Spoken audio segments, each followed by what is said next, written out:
Assalamualaikum warahmatullahi wabarakatuh.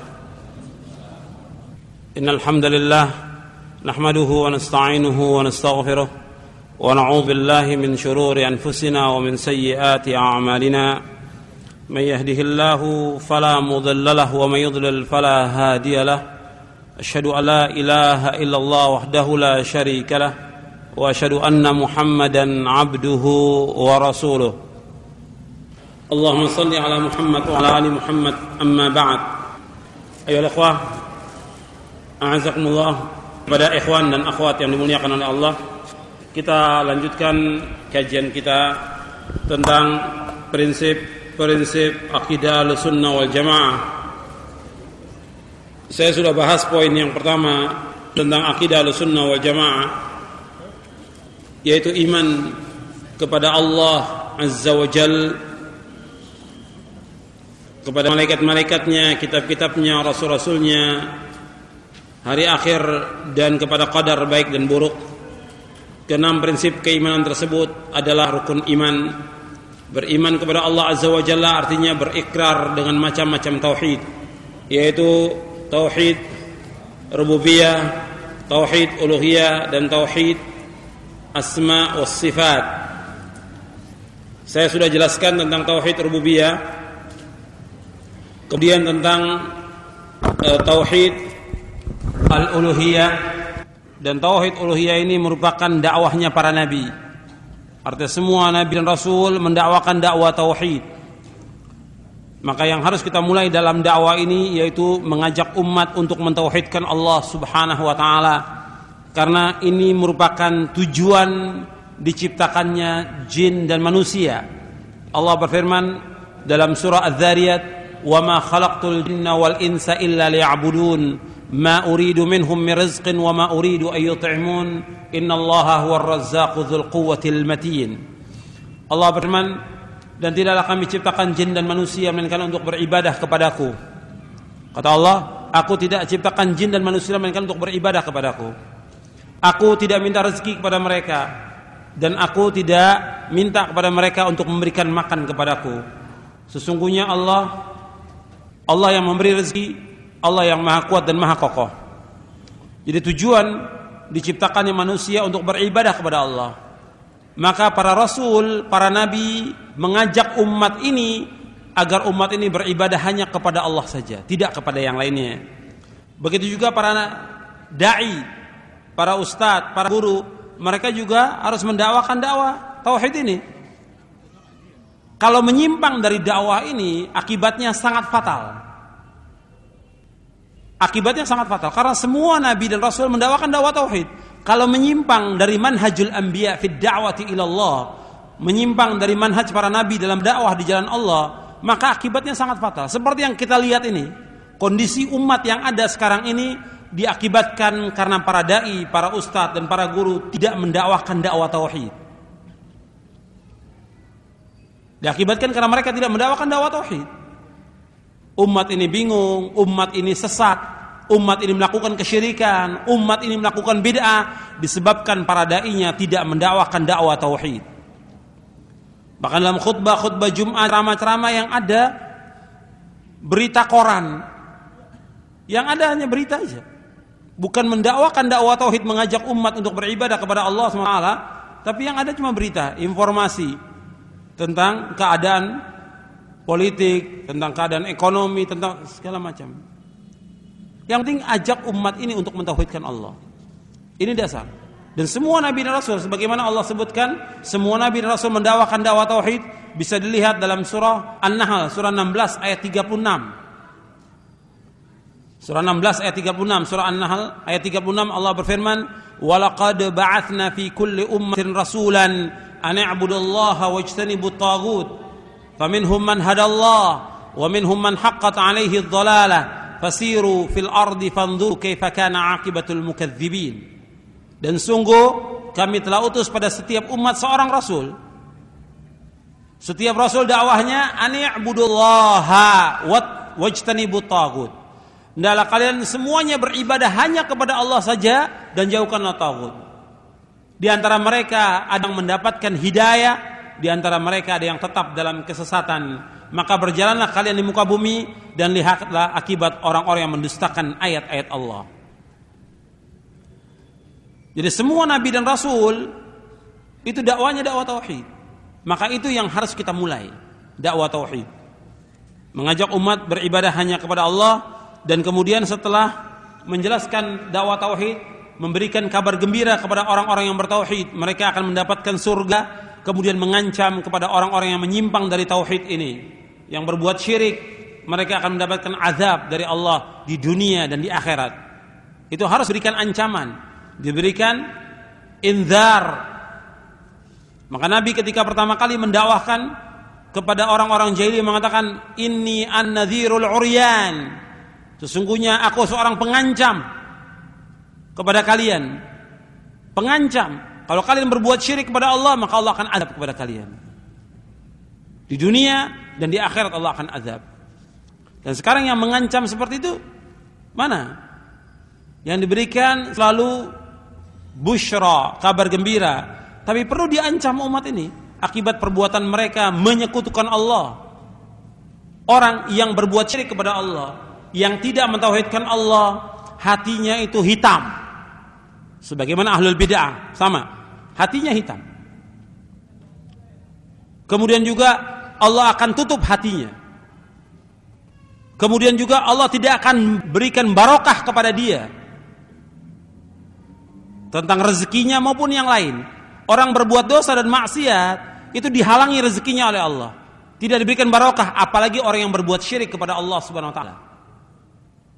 Di dunia akan diazab oleh Allah, di kuburnya akan diazab oleh Allah, di padang mahsyar akan diazab oleh Allah, dan dia tidak akan mendapatkan syafaat Nabi Muhammad sallallahu alaihi wasallam, dan diharamkan masuk surga. Innahu may yusyrik billahi faqad harramallahu alaihi al-jannah wa ma'wahu an-nar wa ma lidh-dhalimin min ansar. Sesungguhnya orang berbuat syirik kepada Allah, faqad harramallahu alaihi al-jannah, maka Allah akan mengharamkan baginya surga. Orang yang berbuat syirik diharamkan baginya surga. Wa ma'wahu an-nar, dan tempat tinggalnya neraka. Dan orang-orang berbuat zalim tidak ada penolong sedikit pun juga. Makanya ancaman orang yang berbuat syirik sangat besar, disebutkan oleh Allah dalam Al-Quran, disebutkan oleh Rasulullah SAW. Karena itu para dai, dia tidak boleh menyimpang dari dakwah ini. Ingatkan umat kepada tauhid dan ancam mereka dari berbuat syirik. Antum lihat ayat di antara ayat-ayat yang pertama turun di Makkah, yaitu surah Al-Mudaththir. Bagaimana firman Allah kepada Nabi Muhammad? Ya ayyuhal muddaththir qum fa'anzir wa rabbaka fakabbir wa thiyabaka fatahhir war rujza fahjur wa la tamnun tastakthir. Ya ayyuhal muddaththir qum fa'anzir, wahai orang yang berselimut, qum, bangunlah, fa'anzir, ancam manusia ini. Wa rabbaka fakabbir, dan Rabb kamu agungkan. Agungkan dengan apa? Ai azimhu bitauhid. Agungkan Allah dengan tauhid. Wa thiyabaka fatahhir, dan bajumu, pakaianmu kamu bersihkan. Dalam penafsiran yang pertama, arti thiyab di sini yaitu qalbaka wa nafsaka, jiwamu, hatimu bersihkan. Wa rujza fahjur, dan berhala-berhala itu kamu tinggalkan. Ini Allah memerintahkan kepada Nabi Muhammad untuk mendakwakan dakwah tauhid. Maka para dai, para ustadz juga mendakwakan dakwah tauhid, mengajak umat untuk beribadah kepada Allah Subhanahu wa taala, dan ini tujuan, bukan kekuasaan. Kalau kita diberikan kekuasaan oleh Allah, alhamdulillah, fabihi wa ni'mah. Tapi kalau kita tidak diberikan kekuasaan, yang menguasai kita orang-orang zalim, tapi kita tegakkan tauhid ini, kita akan ditanya oleh Allah tentang kita, bukan tentang mereka. Kita akan ditanya oleh Allah tentang bagaimana kita mentauhidkan Allah atau tidak, kita mengajak umat ini kepada tauhid atau tidak. Itu yang akan ditanyakan oleh Allah, bukan tentang kedudukan, bukan tentang kursi, bukan tentang yang lainnya. Tapi kita akan ditanya oleh Allah tentang tauhid kita kepada Allah Subhanahu wa taala pada hari kiamat. Maka ini yang harus kita dakwahkan. Kalau ini orang para dai menyimpang, akibatnya sangat fatal, seperti yang kita lihat sekarang ini. Kemudian kita lanjutkan dengan tauhid asma wa sifat.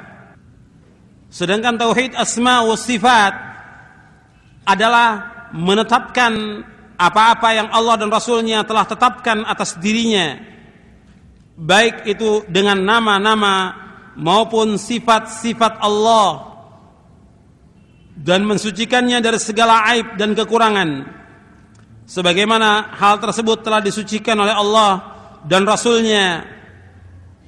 Kita wajib menetapkan sifat Allah sebagaimana yang terdapat dalam Al-Quran dan As-Sunnah. Al-Walid bin Muslim berkata bahwa Imam Malik, Al-Auza'i, Al-Laits bin Sa'ad dan Sufyan Ats-Tsauri pernah ditanya tentang berita yang datang mengenai sifat-sifat Allah, maka mereka semua menjawab, amirruha kama ja'at bila kaif. Perlakukanlah sifat-sifat itu seperti apa yang sudah datang atau sebagaimana datangnya, dan janganlah kamu mempertanyakan tentang bagaimana sifat itu. Artinya tidak boleh kita bertanya tentang sifat Allah. Artinya enggak boleh orang bertanya bagaimana sifat Allah itu, bagaimana wajah Allah, bagaimana tangan Allah. Tidak boleh. Tidak boleh ada orang bertanya tentang masalah sifat Allah, sebagaimana kita tidak tahu tentang zat Allah, begitu juga kita tidak tahu tentang sifat Allah. Allah dan Rasulnya tidak menjelaskan masalah itu.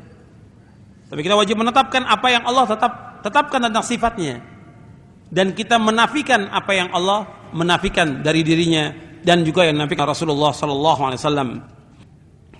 Kita wajib mengimani tauhid al-asma wa sifat dengan menetapkan apa yang Allah telah tetapkan atas dirinya dan telah ditetapkan oleh Rasulnya untuknya, tanpa tahrif, tanpa ta'til, tanpa takyif, dan tanpa tamthil. Artinya dengan tidak kita merubah lafaz dan maknanya. Tidak boleh kita merubah lafaz dan nama sifat. Kita wajib menetapkan sifat Allah dan tidak boleh tahrif, tidak boleh ta'wil, tidak boleh. Tidak boleh kita merubah lafaz, nama atau sifat, dan tidak boleh juga merubah maknanya. Tidak boleh ta'til. Ta'til artinya maknanya yaitu menghilangkan atau menafikan sifat-sifat Allah atau mengingkari sifat Allah. Jadi kita sebagai seorang muslim atau muslimah tidak boleh sekali-kali mengingkari tentang nama-nama dan sifat-sifat Allah.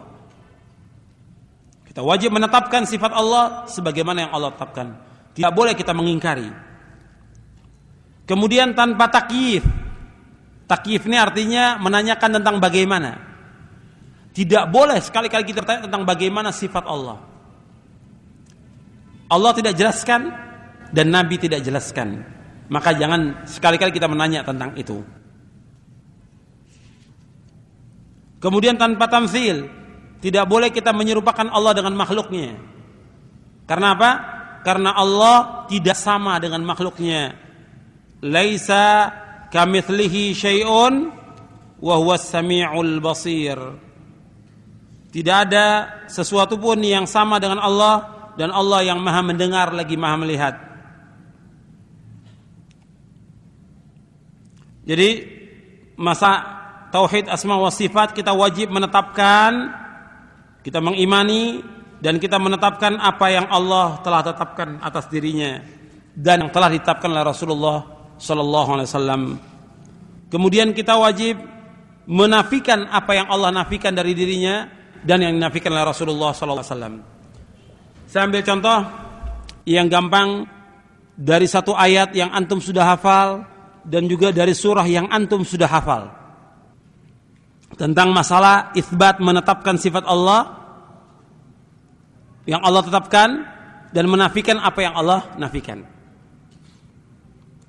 Di dalam ayat kursi Allah berfirman, Allahu la ilaha illa huwal hayyul qayyum la ta'khudhuhu sinatun wala naum. Sudah sampai situ dulu. Allah tidak ada ilah yang berhak diibadahi melainkan hanya Allah. Allah yang hidup. Kita wajib menetapkan ini. Al-Hayy bagi Allah. Sifat Hayy Allah hidup. Al-Qayyum, sifat Qayyum, Allah berdiri dengan sendirinya. Allah menetapkan bahwa Allah itu hidup. Dan Allah qayyum, berdiri dengan sendiri, tidak bergantung dengan apapun juga, tidak bergantung dengan makhluk dan tidak butuh dengan makhluk. La ta'khudhuhu sinatu wala naum. Allah tidak disentuh oleh ngantuk dan tidur. Allah tidak pernah ngantuk dan tidak akan pernah ngantuk selama-lamanya. Dan Allah tidak akan tidur dan tidak akan pernah tidur selama-lamanya. Yang pertama tadi menetapkan Allah tidak ilah yang berhak diibadakan karena Allah, menetapkan. Allah itu hidup, Allah itu berdiri dengan sendirinya. Ini menetapkan. Kemudian yang menafikan bahwa Allah tidak disentuh oleh ngantuk dan Allah tidak disentuh oleh tidur selama-lamanya. Dan kita wajib menafikan sebagaimana yang Allah nafikan dari dirinya. Allah tidak pernah ngantuk dan Allah tidak akan pernah tidur selama-lamanya. Ini kesempurnaan sifat Allah Subhanahu wa ta'ala. Sekarang kita ambil surah yang antum sudah hafal juga tentang menetapkan sifat Allah dan menafikan sifat Allah, yaitu surah Al-Ikhlas. Allah berfirman, "Qul huwallahu ahad, Allahus samad, lam yalid wa lam yulad wa lam yakul lahu kufuwan ahad." Qul huwallahu ahad. Allah itu esa, Allah itu tunggal. Kita wajib menetapkan Allah satu, bukan dua, bukan tiga. Allah satu. Allahus samad. Allah tempat seluruh makhluk bergantung. Semua makhluk yang ada bergantung kepada Allah Subhanahu wa ta'ala. Semua makhluk yang ada membutuhkan Allah Subhanahu wa ta'ala. Ini menetapkan. Kemudian ayat ketiga keempat menafikan lam yalid wa lam yulad. Allah tidak beranak dan tidak diperanakkan. Wa lam yakul lahu kufuwan ahad. Dan tidak ada satupun yang sama dengan Allah. Tidak ada yang semisal dengan Allah. Tidak ada satupun yang setara dengan Allah. Tidak ada satupun yang sebanding dengan Allah. Tidak ada satupun yang serupa dengan Allah Subhanahu wa ta'ala.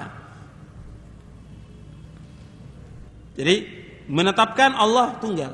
Kemudian menetapkan juga Allah bergantungnya semua makhluk kepadanya. Kemudian kita menafikan apa yang Allah nafikan. Allah tidak beranak dan tidak diperanakkan. Dan Allah tidak ada satupun yang sama dengan Allah Subhanahu wa ta'ala. Jadi apa yang ditetapkan Allah kita wajib tetapkan. Tidak boleh kita mengingkari. Tidak boleh kita menyelewengkan maknanya ke makna yang lain. Tidak boleh menanyakan tentang bagaimana. Dan tidak boleh menyamakan dengan makhluknya. Dan apa yang dinafikan oleh Allah ya kita nafikan. Karena itu perkataan para nabi dan rasul dipuji oleh Allah karena mereka menetapkan apa yang Allah tetapkan dan mereka menafikan apa yang Allah nafikan. Karena itu Allah menyebutkan dalam Al-Qur'an, Subhana rabbika rabbil izzati amma yasifun wa salamun 'alal mursalin walhamdulillahi rabbil alamin. Maha suci Rabbmu yang mempunyai keperkasaan dari apa-apa yang mereka katakan, dan kesejahteraan dilimpahkan atas para rasul, dan segala puji bagi Allah Rabb sekalian alam.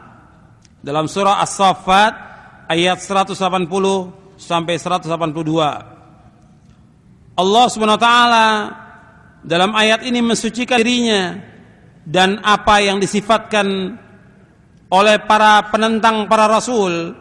Kemudian Allah melimpahkan salam sejahtera kepada para rasul karena bersihnya perkataan mereka dari hal-hal yang mengurangi dan menodai keagungan Allah Subhanahu wa taala. Jadi ini tentang masalah asma wa sifat. Kita wajib menetapkan apa yang Allah tetapkan. Dan apa yang ditetapkan oleh Rasulullah, menafikan apa yang dinafikan oleh Allah dan juga yang dinafikan oleh Rasulullah SAW. Sekarang kita masuk kepada poin yang kedua dari prinsip akidah Ahlussunnah. Yang kedua, sunnah Rasulullah SAW menafsirkan, menguraikannya, menerangkan dan menjelaskan Al-Quran. Jadi sunnah Rasulullah SAW menafsirkan Al-Quran, menguraikannya, menerangkannya dan menjelaskannya. semua yang disifatkan Rasulullah SAW untuk Allah dalam hadis-hadis yang sahih yang diterima oleh ahli ilmu, maka wajib bagi kita untuk mengimaninya.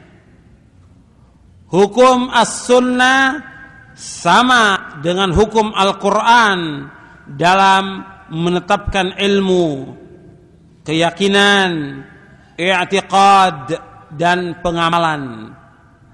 Karena sunnah menjelaskan Al-Quran tentang nama-nama Allah dan sifat-sifatnya menurut hakikatnya yang sesuai dengan keagungan dan kemuliaan Allah Subhanahu wa ta'ala. Allah SWT berfirman, wa anzalallahu 'alaikal kitaba wal hikmah, dan Allah telah menurunkan kepadamu Muhammad yaitu Al-Quran dan hikmah yaitu as-sunnah. Dan Nabi SAW diberikan oleh Allah dua, Al-Quran dan yang seperti Al-Quran yaitu as-sunnah.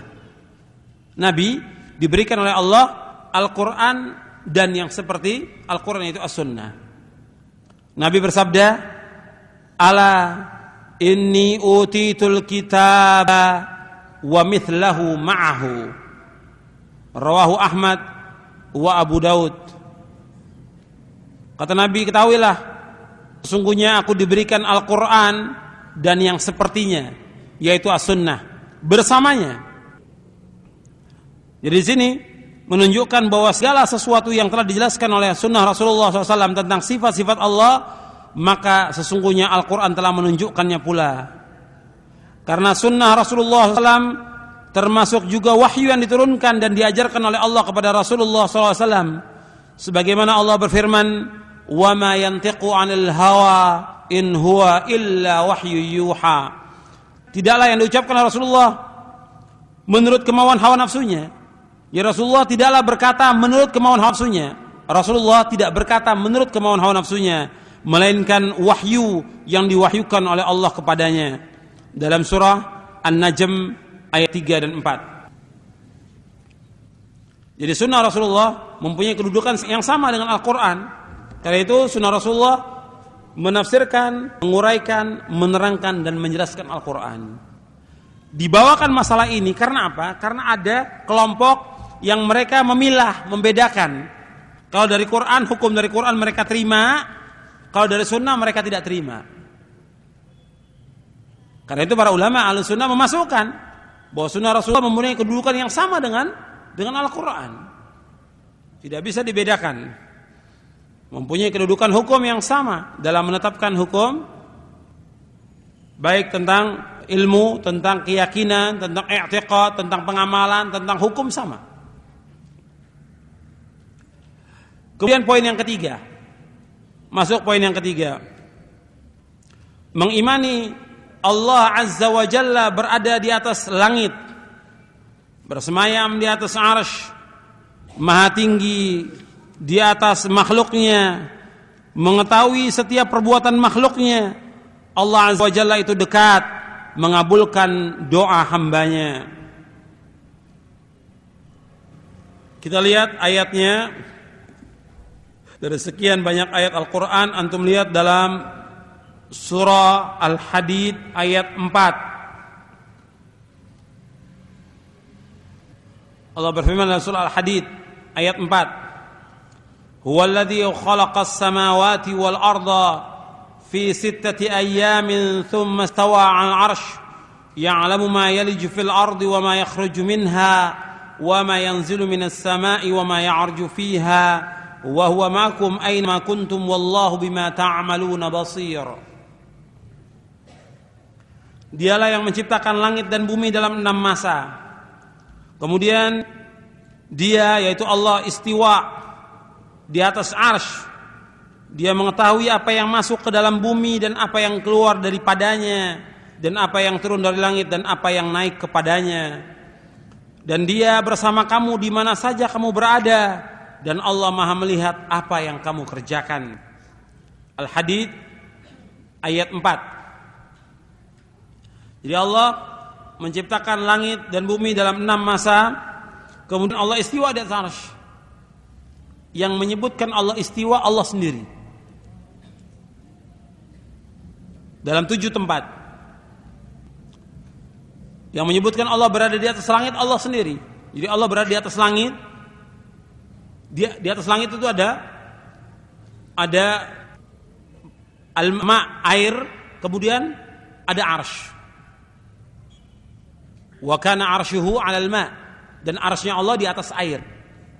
Kemudian Allah berada di atas arsy itu, berpisah dengan makhluknya, ba'inun min khalqihi. Allahu akbar, Allah besar. Dari seluruh makhluk yang ada, yang paling besar itu adalah arsy-nya Allah. Dari seluruh makhluk yang ada ini semuanya, langit, bumi dan yang lainnya, yang paling besar adalah arsy-nya Allah. Arsy-nya Allah. Arsy-nya Allah dipikul oleh malaikat. Arsy-nya Allah itu dipikul oleh malaikat. Yang malaikat yang memikul arsy-nya Allah, jarak antara telinga dengan pundaknya,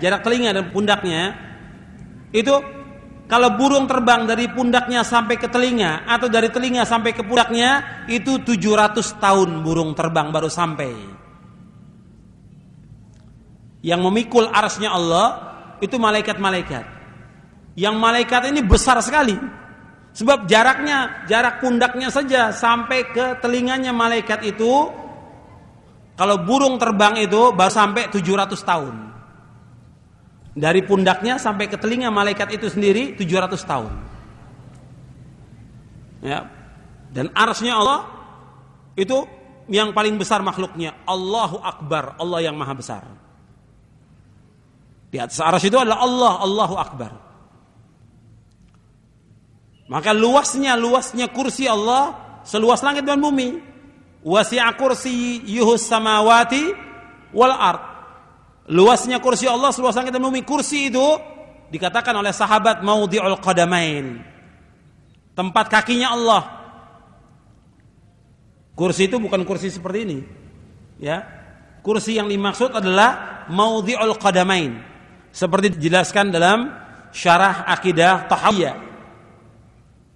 Jadi tempat injakannya kaki Allah itu seluas langit dan bumi. Dan bumi ini dibandingkan arsy, bumi ini nggak ada arti apa-apa. Kalau umpamanya digambarkan arsy itu seperti padang pasir, umpamanya yang luas, bumi ini ya seperti satu gelang yang dilemparkan di tengah padang pasir. Langit dan bumi ini seperti itu, kecil dibandingkan dengan arsy-nya Allah. Dan Allah berada di atas arsy. Allahu akbar. Allahu akbar.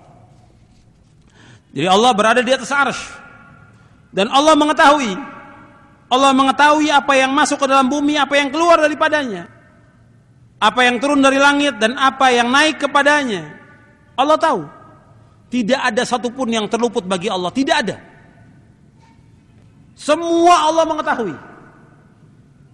Semuanya Allah mengetahui. Tidak ada satupun yang terluput bagi Allah. Kemudian disebutkan di sini wa huwa ma'akum aina ma kuntum, dan dia bersama kamu di mana saja kamu berada. Kata-kata Allah bersama kamu bukan berarti bersama itu bersatu, bukan. Awalnya diawali dengan apa? Dengan ya'lam, Allah mengetahui. Diawali dengan apa? Ya'lam, Allah mengetahui. Jadi Allah melihat, Allah mendengar, Allah mengetahui, meneliti gerak-gerik kamu dan semuanya Allah mengetahui. Jadi bersama kamu bukan berarti zatnya bersatu dengan makhluk. Allah maha besar, berada di atas arsy. Jadi salah kalau orang menafsirkan bersatu. Bahkan bukan salah lagi, sesat penafsiran seperti itu. Karena tidak ada seorang pun dari sahabat atau tabi'in yang menafsirkan dengan artian bersatu. Zat tidak ada, sama sekali. Tidak ada. Kecuali belakangan orang-orang tarekat sufiyah pada abad ketiga yang menafsirkan demikian. Wallahu bima ta'maluna basir, dan Allah melihat apa yang kamu lakukan. Jadi kata-kata kebersamaan di sini bukan berarti kebersamaan zat bersatu. Seperti yang tadi saya contohkan, antara makhluk dengan makhluk aja nggak bisa dikatakan bersatu. Saya berjalan dan bulan itu bersama saya. Apa bersatu dia dengan bulan? Tidak. Tetap aja bulan pada tempatnya, dia pada tempatnya. Tapi dikatakan bersama. Apalagi Allah, laisa kamitslihi syai'un wa huwas samiul basir. Kemudian dikatakan juga bahwa Allah itu dekat. Yang mengatakan Allah dekat Allah sendiri. Wa idza sa'alaka 'ibadi 'anni fa inni qarib. Apabila hamba-Ku bertanya kepadamu tentang Aku, katakan Aku dekat. Dekat bukan berarti Allah bersatu dengan makhluknya, tidak. Allah dekat, Allah mendengar. Sebagaimana dalam hadis yang sahih yang diriwayatkan oleh Imam Bukhari, ketika para sahabat berzikir dan berdoa dengan keras, apa kata Rasulullah kepada para sahabat? Ketika para sahabat berdoa dan berzikir dengan keras, kata Rasulullah kepada para sahabat, arbi'u ala anfusikum fa innakum la tad'una asamma wala ghaiban innakum tad'una sami'an qariba. Kata Nabi dalam hadis yang diriwayatkan oleh Imam Bukhari Muslim, ya ayyuhan nas irba'u ala anfusikum fa innakum la tad'una asamma wala ghaiban innakum tad'una sami'an qariba wa huwa ma'akum. Wahai sekalian manusia, kasihanilah diri kalian. Sesungguhnya kalian tidak berdoa kepada Rabb yang tuli dan tidak juga yang jauh. Sesungguhnya yang kalian berdoa kepadanya adalah Allah yang maha mendengar dan maha dekat. Allah maha mendengar, maha dekat. Allah tetap istiwa di atas arsy, tapi Allah dekat dengan hambanya. Dia bersama kalian. Dia bersama kalian. Hadis ini sahih, diriwayatkan oleh Imam Bukhari dan Muslim. Jadi bukan pengertian dekat itu dalam artian bersatu, zatnya tidak. Allah mengatakan di atas arsy, dan ini tidak bertentangan. Yang perlu kita ingat seperti kaidah yang pertama, kita wajib taslim kepada nas Al-Quran dan As-Sunnah. Kemudian juga kita harus ingat bahwa Allah tidak sama dengan makhluknya. Walam yakun lahu kufuwan ahad. Selanjutnya, poin yang keempat. Mengimani Al-Quran adalah kalamullah, bukan makhluk. Mengimani bahwa Al-Quran adalah kalamullah, bukan makhluk. Ya, termasuk iman kepada Allah dan kitab-kitabnya, yaitu mengimani bahwa Al-Quran adalah kalamullah yang diturunkan, bukan makhluk. Al-Quran berasal dari Allah dan akan kembali kepadanya. Dan Allah berbicara secara hakiki. Dasar bahwa Al-Quran kalamullah, di antara ayatnya dalam surah At-Taubah ayat 6. Wa in ahadum minal musyrikin istajaraka fa'ajirhu hatta yasma'a kalam Allah thumma ablighu ma'manah dzalika biannahum qaumun la ya'lamun. Dan jika seorang di antara orang-orang musyrikin itu meminta pertolongan kepadamu, maka lindungilah ia supaya ia sempat mendengarkan kalamullah. Kemudian antarkanlah ia ke tempat yang aman baginya. Demikian itu disebabkan mereka kaum yang tidak mengetahui. Jadi Al-Quran diturunkan oleh Allah kepada Nabi Muhammad SAW adalah benar-benar kalamullah, bukan perkataan makhluknya. Serta tidak boleh berpendapat bahwa Al-Quran itu hikayat, atau cerita, atau ibarat, atau kiasan. Tidak boleh. Karena pendapat ini adalah pendapat yang sesat dan menyimpang, bahkan dapat menyebabkan kepada kekufuran. Al-Quran adalah kalamullah bagaimanapun keadaannya. Apakah yang terjaga dalam dada, yang dihafal oleh kaum muslimin, atau yang dibaca oleh lisan, yang ditulis di mushaf-mushaf. Dan Al-Quran adalah kalamullah, lafaz dan maknanya, dan termasuk huruf dan maknanya adalah kalamullah. Ini poin ini untuk membantah kaum Jahmiyah yang mengatakan Al-Quran itu makhluk, dan juga kaum Mu'tazilah. Bahwa pendapat ini pendapat yang kufur. Mengatakan makhluk itu kufur, sebab membatalkan syariat Islam ini. Kalau orang berpendapat Al-Quran itu makhluk, berarti dia membatalkan syariat yang dibawa Nabi Muhammad, dengan mengatakan Allah tidak pernah memberikan wahyu kepada Nabi Muhammad. Jadi pendapat yang mengatakan Al-Quran itu makhluk itu pendapat yang sesat dan kufur, bahkan dikafirkan oleh para ulama. Selanjutnya, poin yang kelima. Poin yang kelima, mengimani kaum mukminin akan melihat Allah Azza wa Jalla pada hari kiamat. Ini juga bantahan kepada Mu'tazilah yang mereka mengingkari tentang dapatnya dilihat Allah nanti pada hari kiamat. Ya, termasuk iman kepada Allah, kitab-kitabnya, rasulnya, yaitu mengimani bahwasanya kaum muslimin akan melihat Allah pada hari kiamat jelas dengan mata kepala mereka, sebagaimana mereka melihat matahari dengan terang, tidak terhalang oleh awan, dan sebagaimana mereka melihat bulan di malam bulan purnama. Mereka tidak berdesak-desakan dalam melihatnya. Kaum mukminin akan melihat Allah di padang mahsyar, kemudian akan melihat lagi nanti setelah mereka memasuki surga. Ini kenikmatan yang terbesar. Allah berfirman dalam surah Al-Qiyamah ayat 22, ayat 23, wujuhu yawma idzin nadhirah ila rabbiha nadhirah. Wajah-wajah orang mukmin pada hari itu berseri-seri kepada Rabbnya mereka melihat. Melihat Allah Azza wa Jalla merupakan kenikmatan yang paling dicintai bagi penghuni surga. Allah berfirman dalam surah Yunus surah 10 ayat 26, lilladzina ahsanul husna wa ziyadah. Bagi orang-orang yang berbuat baik ada pahala yang terbaik, yaitu surga dan tambahannya. Ketika ditanya, ya Rasulullah, apa yang dimaksud dengan tambahan? Rasulullah menjawab, az-ziyadah ru'yatullah. Tambahan yang dimaksud adalah melihat wajah Allah. Ini kenikmatan yang luar biasa. Seorang mukmin atau mukminah dapat melihat wajah Allah Subhanahu wa taala nanti pada hari kiamat. Adapun di dunia tidak ada seorang pun yang dapat melihat Allah. Di dunia tidak ada seorang pun yang dapat melihat Allah. Hatta Nabi Musa alaihi salatu wasallam tidak melihat Allah. Lan tarani, engkau tidak akan dapat melihat aku. Nabi Muhammad SAW juga tidak melihat Allah.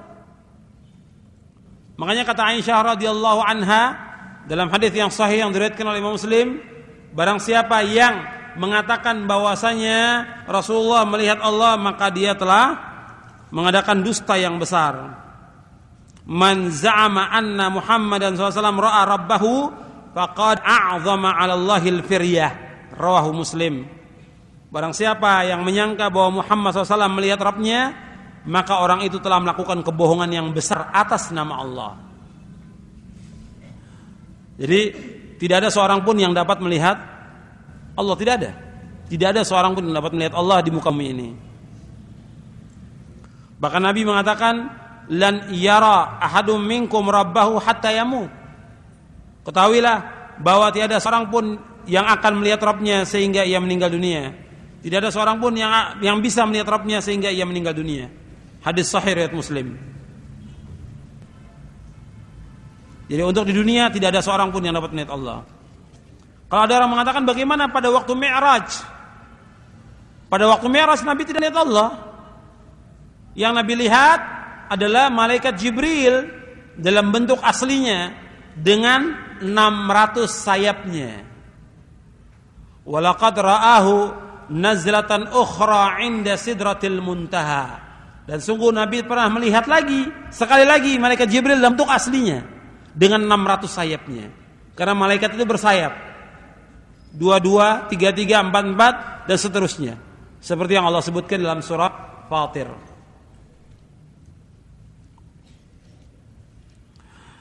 Kemudian selanjutnya yang keenam,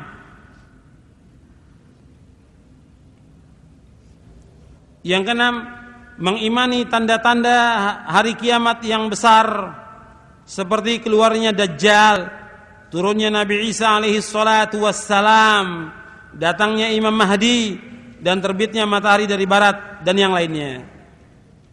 Ini saya bawakan dan dibawakan oleh para ulama ahli sunnah ya untuk membantah firqah-firqah yang sesat yang mengingkari tentang Dajjal. Mereka mengingkari tentang turunnya Nabi Isa, mengingkari tentang datangnya Imam Mahdi. Hadis-hadis tentang ini mutawatir. Hadisnya mutawatir. Dan ini belum terjadi dan akan terjadi. Kalau kiamat, tanda kiamat yang kecil sudah ada sekarang ini. Tapi tanda kiamat yang besar nanti akan terjadi.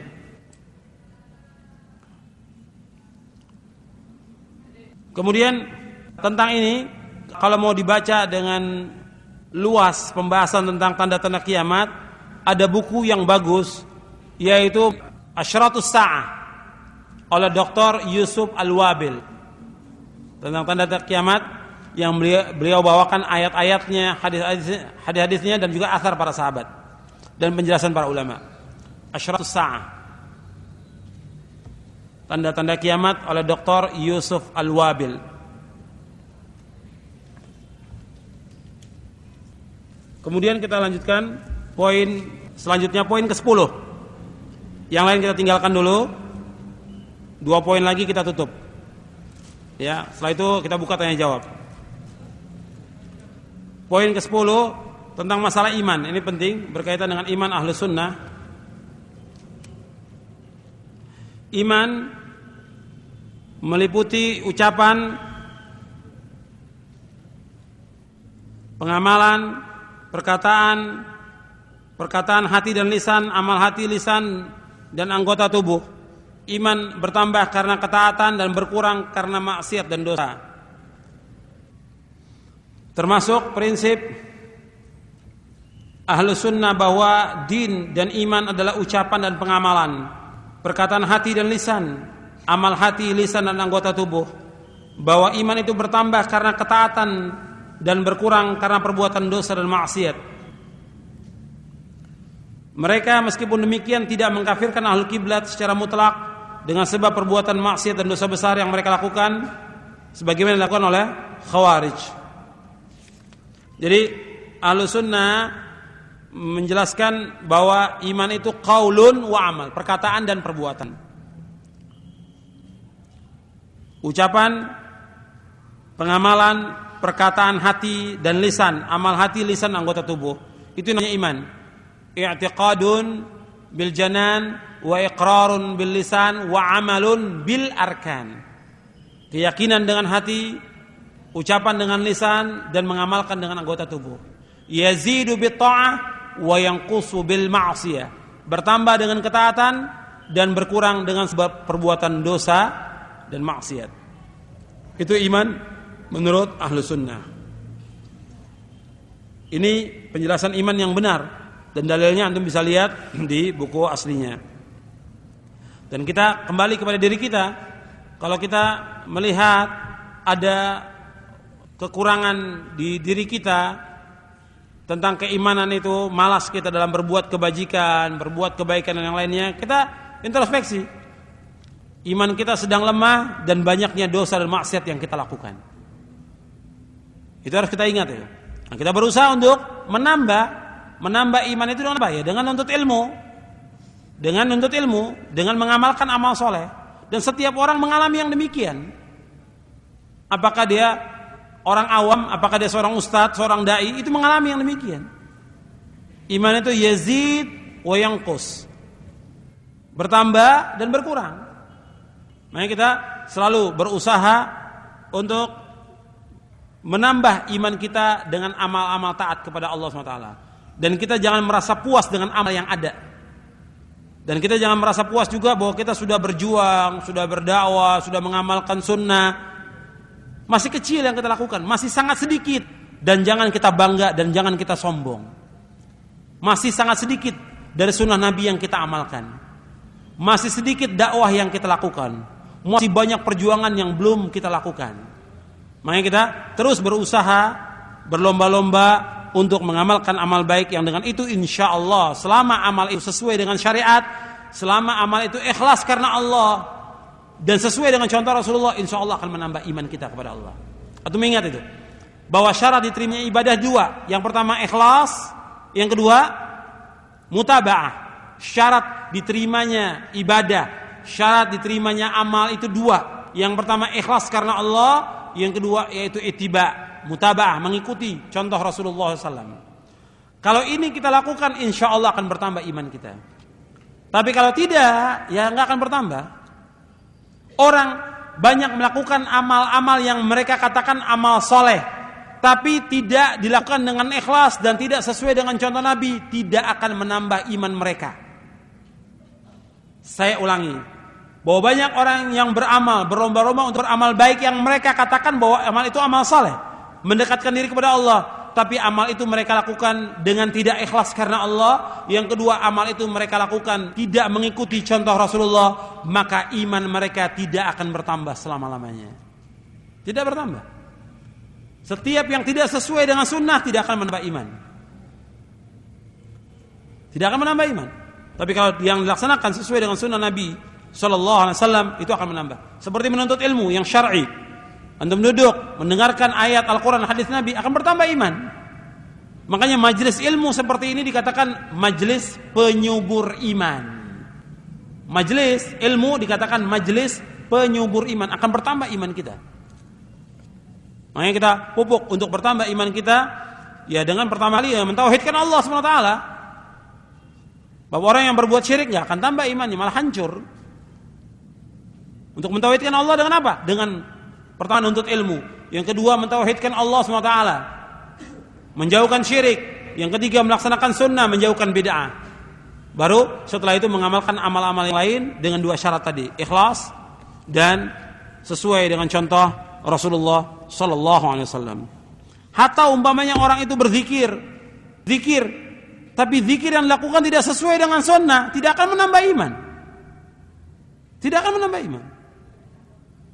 Dan menangis tidak menunjukkan bahwa dia bertambah imannya. Orang bisa menangis, siapa saja bisa menangis. Jadi yang sesuai dengan sunnah itu akan menambah iman. Yang sesuai dengan sunnah dan dikerjakan dengan ikhlas karena Allah. Makanya iman itu bertambah dengan ketaatan kepada Allah. Ketaatan yang sesuai dengan sunnah, bukan ketaatan yang dibuat-buat atau yang beda, tapi yang sesuai dengan sunnah. Kemudian iman itu berkurang dengan sebab perbuatan dosa dan maksiat, dan kita harus introspeksi banyaknya dosa dan maksiat yang kita lakukan setiap waktu, setiap hari. Kita harus banyak istighfar dan minta ampun kepada Allah Subhanahu wa taala. Kemudian yang terakhir, yang ke-20, poin yang ke-20 yang perlu kita ingat, di samping kita sudah mengkaji tentang akidah dan untuk dibacakan semuanya tidak mungkin karena waktu terbatas. Saya tutup saja dengan poin yang ke-20, yaitu Ahlus Sunnah itu mengajak manusia kepada akhlak yang mulia, amal-amal yang baik, serta melarang dari akhlak yang buruk. Jadi Ahlus Sunnah itu mengajak kepada akhlak yang mulia. Makanya kalau ada orang mengatakan bahwa salafin itu tidak berakhlak, itu tidak benar. Justru salafin itu yang mengajarkan orang untuk berakhlak dengan akhlak yang mulia. Salafin itu yang mengajak orang untuk berakhlak dengan akhlak yang mulia, mengajarkan akhlak yang mulia, karena Allah menyuruh kita untuk berakhlak dengan akhlak yang mulia, dan Rasulullah juga menyuruh kita untuk berakhlak yang mulia. Dan Rasulullah SAW bersabda, akmalul mu'minina iman ahsanuhum khuluqa.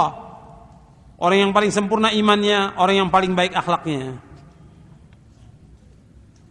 Bahkan dalam hadis yang lain disebutkan, wa khiyarukum khiyarukum linisaihim. Dan orang yang paling baik di antara kalian adalah orang yang paling baik kepada istri-istrinya. Jadi Ahlus Sunnah mengajak manusia kepada akhlak yang mulia. Bagaimana pergaulan kita kepada orang tua kita, kepada bapak, kepada ibu, kepada paman, kepada istri, kepada anak, diajarkan dalam Islam. Kepada tetangga, Islam mengajarkan. Dan yang pertama kali melaksanakan ini para sahabat ridwanullah ajmain. Maka Ahlus Sunnah orang yang paling baik kepada orang tuanya, berbuat baik kepada orang tuanya. Dia orang paling baik kepada keluarganya dan juga kepada tetangganya. Ini Ahlus Sunnah, mengajak kepada akhlak yang mulia. Dan Ahlus Sunnah melarang dari akhlak yang buruk. Karena itu Allah memuji Nabi Muhammad SAW, wa innaka la'ala khuluqin azim. Sesungguhnya engkau Muhammad berada di atas akhlak yang mulia. Ya, sampai di sini. Wallahu a'lam bishawab. Wa sallallahu nabiyana Muhammadin sallallahu alaihi wa ala sallam.